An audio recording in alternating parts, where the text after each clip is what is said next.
Welcome everyone! Today we will learn how to perform model validations using data annotations in .NET. So go to Visual Studio and create a new console app. Define the project name, select the latest .NET version. Initially, let's create a new file to apply some validator attributes or data annotations to models. So create a new class called models and define a product class with two simple properties. The first one will be the name. So for this field, we will add a validator attribute, the required, which comes from the data annotations namespace, and add a custom error message for this field. The 0 as a placeholder is required. So the placeholder will take the property name value, which in this case is name. Okay, so the second property is price, which will be a decimal type, and for this one we'll use the range data annotation by specifying the minimum and maximum values for the property, which in this case define any values. Add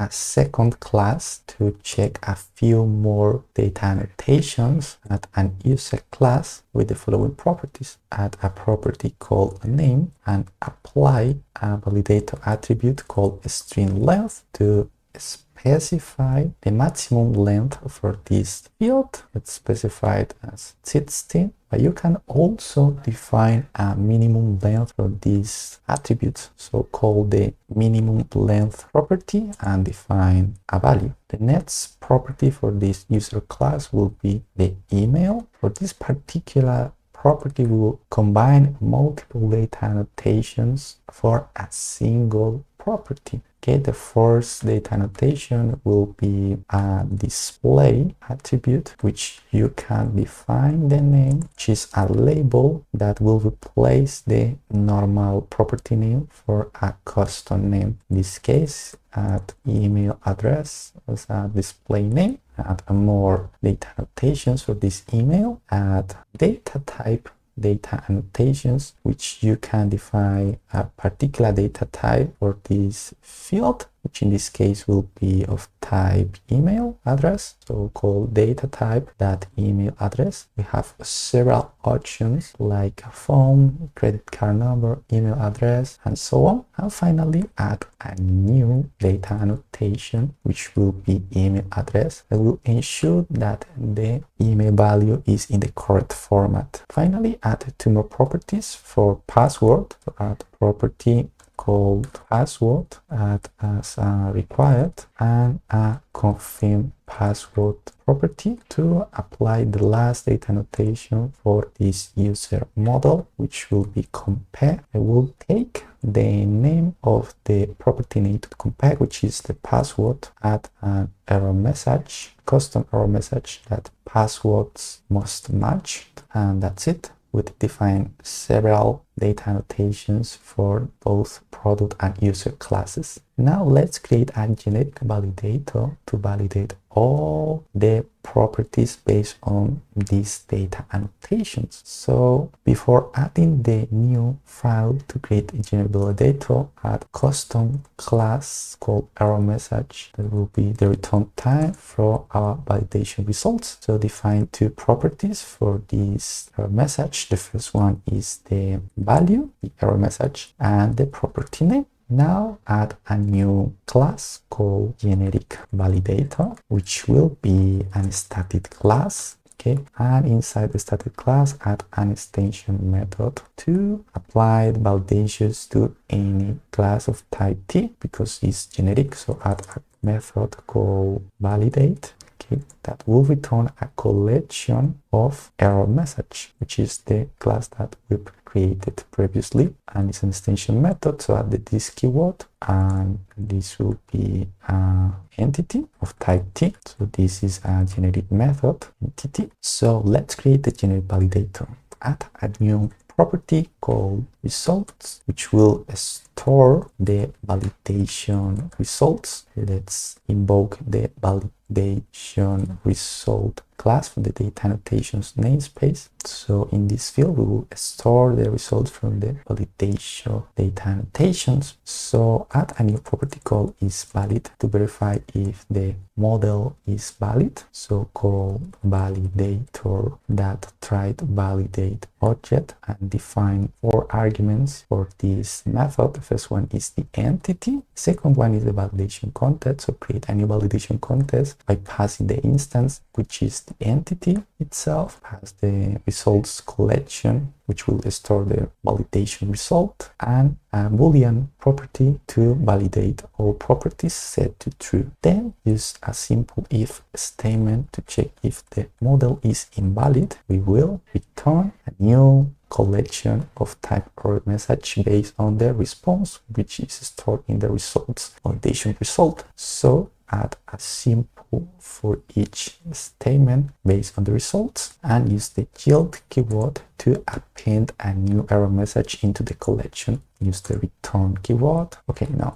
yield return new error message by defining the value, which in this case would be the error that error message. Let's modify the error name as result to clarify the property from the for each statement, and finally add the property name is set to the result that member names that gets the collection member names, but in this case the property name will correspond to the first element for the member names, and that's it. We've created our generic validator. It's time to test the generic validator in the program.cs file. So go to the file and create simple product with an invalid name, null, and a price of -1 to see the validation results in action. Add a new variable called results and then invoke product that validate that comes from our generic validator.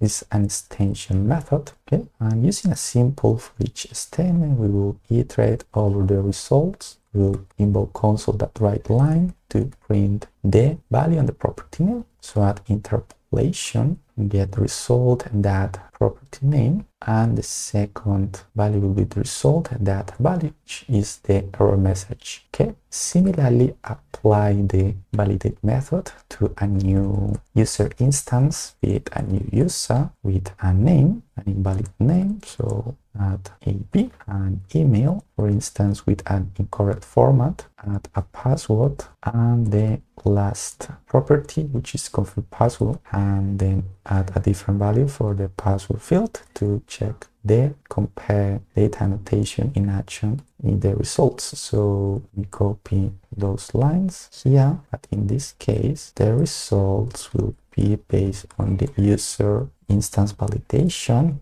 and we'll print the property name and the value. Finally, add a new console.read key to prevent closing the console. It's time to test all the validations in the .NET console application. So run the project, and as you can see from the product class, we have the custom error message based on the placeholder that we define, which is the property name, and the price. Price must be between the specified range, the name from the product class, it must be a string with a minimum and maximum length. The email address is not a valid email address, and confirm password. You can see that password must match. Finally, for this demo, we'll add a custom validator. We will validate if an input date is greater than a specified date. So we want to apply this custom validator to 2 more properties in the product class. This one is datetime called created date, and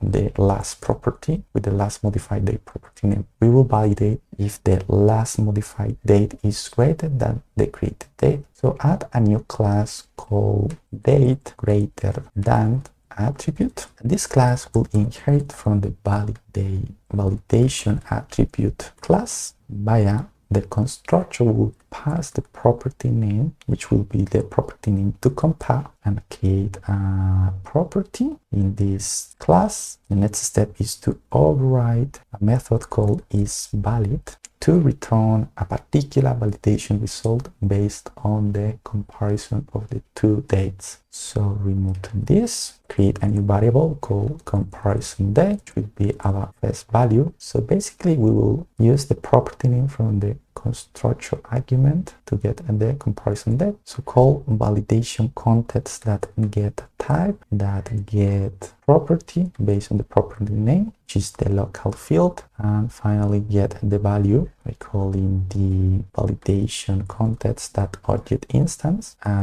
This will return an object, so add a simple cast to date time, and then we'll return the result based on the comparison. So add the return the value which corresponds to the property value, which is in this case is an object. We'll add a cast to transform to date time.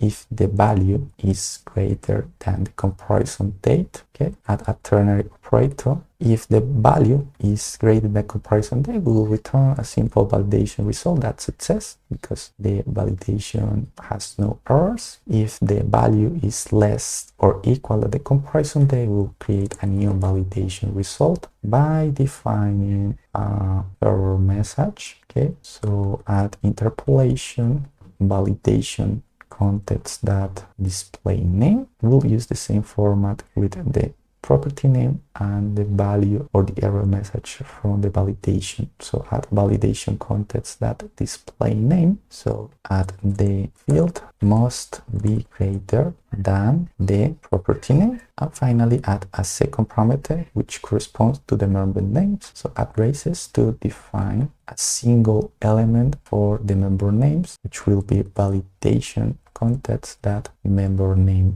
Okay, so we define a custom validator attribute which will compare an input date if it's greater than a specified date. Okay, so how to apply this custom attribute? Go to the models file and apply to the last modified date. Call the DateGreaterThan attribute, which is a custom attribute, and pass as an argument the property name to compare, which is the created date. That's it. It's time to test the new custom validator. So in the product, add the created date with date type that now, but add 1 day, and for the last modified day, just date time that now to see the custom validator in action. So let's run the application one more time to see the results. Let me add a separator from both models, run the console application. So this annual references section, validate if the property name for the model is fine. Let's create a date. So this is not get type, this is object